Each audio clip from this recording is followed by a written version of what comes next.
CO2 is a very hazardous gas, and for its control, we have prepared a model for you all. So, for this procedure, I would like to call Moosh. So as we have discussed, the participants are, the project head is Moksh Kumar, which is me, the project co-head is Saksham Gar, and the project mates are Divjot, Gursheen, Pratishtha and Hansika. So for the third slide, I would like to call Hansika for the explanation.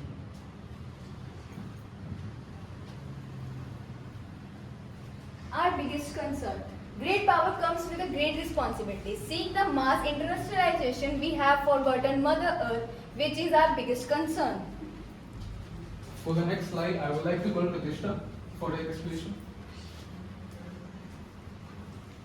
Our main target.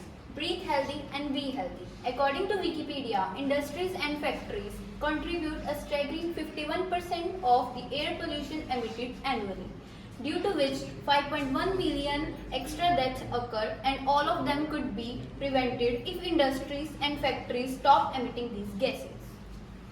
For the next slide, I would like to call Gursheen. Alright, carbon dioxide being the most abundant gas, we will target it. And now for the next slide, I would like to call myself for the explanation on how we can execute this idea. I am Nichu, and now I will explain you about our model. First of all, this is a factory, this is our rural area, this is our urban area, and this is park. Around the factory, as you can see, there are many plants. And on factory, there is a propeller on which there is a thermoelectric generator that will convert the heat energy into electricity that we will use in our project. For further explanation, I would like to call my colleague Mosh. Thank you. जैसे कि दिवजोत ने बताया, ये हमारे पास rural area, ये urban area और ये हमारे पास पार्क है और ये हमारे पास जो मेन प्रोजेक्ट है हमारा फैक्ट्री पर भेजना है। जैसे आप देख सकते हैं, ये हमारे पास एक प्रोपेलर है जो कि हमारे पास KOH जो कि पोटेशियम हाइड्रोक्साइड से कोटेड किया हुआ है और ये हमारे पास ऐसे घूमेगा और ये एक फैक्ट्री पाइप है जिससे हमारे पास एक्सेस ऑफ CO2 निकलेगा। जैसे आप देख सकते हैं KOH प्लस में CO2, ये KOH हमारे पास प्रोपेलर पे लगेगा जो कि प्रोपेलर कोटेड होगा और इसके ऊपर एक थर्मो इलेक्ट्रिक जनरेटर आएगा, वो उसका काम बाद में आएगा। ये KOH है और हमारे पास CO2 जो है वो फैक्ट्री पाइप से आएगा जो कि हमारे पास एक्सेस में होगा क्योंकि फैक्ट्री पाइप है और कंबर्शन का काम बहुत ही ज़्यादा होता है फैक्ट्रीज में। अभी एक्सेस में है तो हमारे पास है K2CO3 रिएक्शन के हिसाब से प्लस में H2 है। अब यहाँ पर 2 आएगा, 2 moles of KOH reacts with 1 mole of CO2, पर यहाँ पर जो CO2 है वो बहुत ही ज़्यादा एक्सेस में है जिसके कारण जो CO2 है वो इसके साथ रिएक्ट कर देगा, यानी पूरे कंपाउंड के साथ रिएक्ट कर देगा।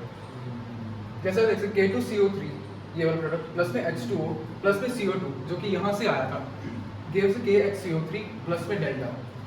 अब इसी को हम यहाँ पर कोरिलेट करते हैं। जैसे कि हमारे पास ये प्रोपेलर है, ये हमारे पास KOH के ऊपर कोटेड किया हुआ है और यहाँ से CO2 बहुत ज़्यादा निकलेगा, एक्सेस में निकलेगा, जिसकी वजह से K2CO3 प्लस में H2O निकलेगा।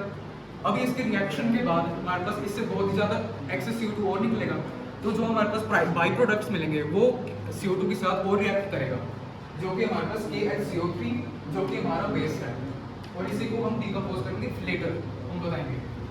अभी KHCO3 प्लस में डेल्टा और ये डेल्टा हमारे पास थर्मल एनर्जी होता है जो कि यहाँ पर एक्यूमुलेट होता है और इसी थर्मल एनर्जी को इलेक्ट्रिकल एनर्जी में हम बदल सकते हैं एक थर्मो इलेक्ट्रिक जनरेटर से, एक थर्मो इलेक्ट्रिक जनरेटर या फिर कोई भी एक हीट को कन्वर्ट करने वाला कोई भी एक मशीन यूज़ कर सकते हैं। जो इलेक्ट्रिसिटी हमारे पास यूज़ होगा वो हमारे पास रूरल एरियाज अर्बन एरियाज को मार्क्स के अंदर हमारे पास ट्रांसफर हो सकता है और सभी जगह पूरा कंपाउंड हमारे पास लिट हो सकता है, लिटअप हो सकता है। अब हमारे पास वो वेस्ट हो गया, ये तो पता लग गया कि जो थर्मल एनर्जी है वो इलेक्ट्रिकल एनर्जी में हम कन्वर्ट कर सकते हैं। अब जो हमारे पास ये वेस्ट है KHCO3, इसको हम क्या कर सकते हैं? एक तो हम ये कर सकते हैं कि जो KHCO3 है वो हम FeCO3 के साथ रिएक्ट कर सकते हैं, वो आपको बाद में पता लगेगा कि क्यों कर सकते हैं। पर ये भी है कि अगर FeCO3 हम उसके ऊपर डालते हैं तो ये भी तो हमारे पास CO2 के साथ रिएक्ट करेगा, CO2 के रिएक्ट करेगा, हमारे पास ये डिफरेंट डिकम्पोज हो जाएगा।